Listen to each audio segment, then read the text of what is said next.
women consistently have a curve to them, which is what we find attractive. So you can be 300 pounds and still be curvy and have the same waist to hip ratio as, say, what's her name, Angelina Jolie. So there's a lot going on there, a lot of stuff. But are we really that shallow is the question. Like, are we just after relationships just solely to reproduce? And I think that's one of the biggest problems with evolutionary psychology, is that we just don't do things to mate. We value other things in our lives. We value happiness. We value moral characters. We value having good conversations. We value these kind of menial tasks. That we value art and bike riding or martial arts or music, which really have no potential to attract mates, really. I mean, you can argue that, well, listening to good music will have shared interests, but is that really the reason why you are connecting with that music, is the question, or that art?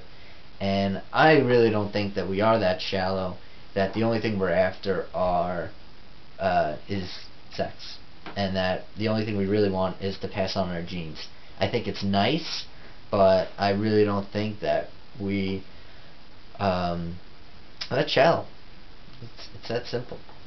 I mean, one of the big things also in evolutionary psychology is that when it does try to explain the world away, it does so in a very biased manner, I feel, in which Buss kind of touts his own little perspective here. Like, we read a couple articles, The Evolution of Happiness, why aggression is around to begin with, and apparently, according to Buss, let me just grab the article,